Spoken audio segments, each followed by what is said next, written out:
We've all been there, sitting in traffic when one of the neighboring cars decides they're going to share their music. And while it may be cool to pump up the volume, the damage it does to our ears will become evident in time. No one knows that better than the hearing aid and audiology specialists at Lake Ear, Nose, Throat, and Facial Plastic Surgery. They explain why the everyday sounds around us can have a lifelong impact on our hearing.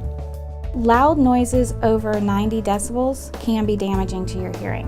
What it does long term is damage the hair cells in your inner ear, and over time, as you age and they're already damaged, you'll notice more of a loss. Anytime someone is working around loud equipment, working in a factory, it is regulated now that people wear hearing protection, and it's monitored by OSHA. A lot of people don't do that though, because they say, I can't hear my boss, I can't hear my coworkers, and so they sort of take their sound protection out, which can damage the hearing. So it's very important to wear hearing protection when you're working around loud equipment in a factory. A lot of people who are not in large companies, maybe they have a lawn company, a lawn service, and they're not monitored by OSHA, but they do need to be wearing earmuffs or earplugs to protect themselves from the loud equipment.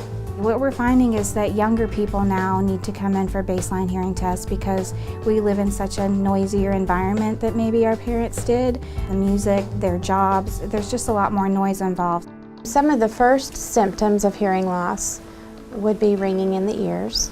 Ringing in the ears, what we call tinnitus, is something that is a symptom of damage to the hearing nerve.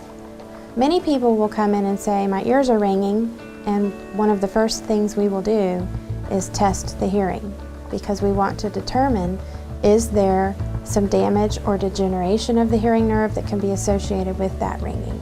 There are 3 types of hearing loss. There's nerve damage, which is called sensory neural hearing loss, and that's just where the little hair cells in your inner ear or the nerve is damaged. So there's nothing that can be done to fix that. We can aid it with a hearing aid, but we can't fix it.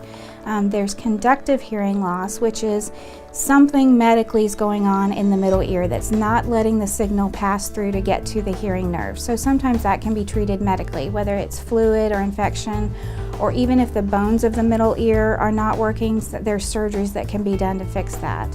And then the 3rd type is called mixed loss, and it just means that it's a mix of both the nerve damage and the conductive.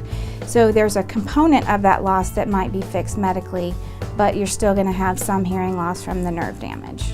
Basically, we recommend people come in every 2 years for a hearing test, unless they say that there's a problem in between, because then it could be a medical problem, so they should go ahead and come in. A hearing test consists of 3 components. There's air conduction, which is through headphones or insert headphones. Speech testing, where we have them repeat words back to us, and bone conduction, which actually stimulates the hearing nerve. So all 3 of those components are required by law so that we can tell what type of hearing loss you have. For more information on the hearing aid and audiology services available at Lake Ear, Nose, Throat, and Facial Plastic Surgery, please click on the Turn It Down store link icon on our homepage at yourhometownhealth.com.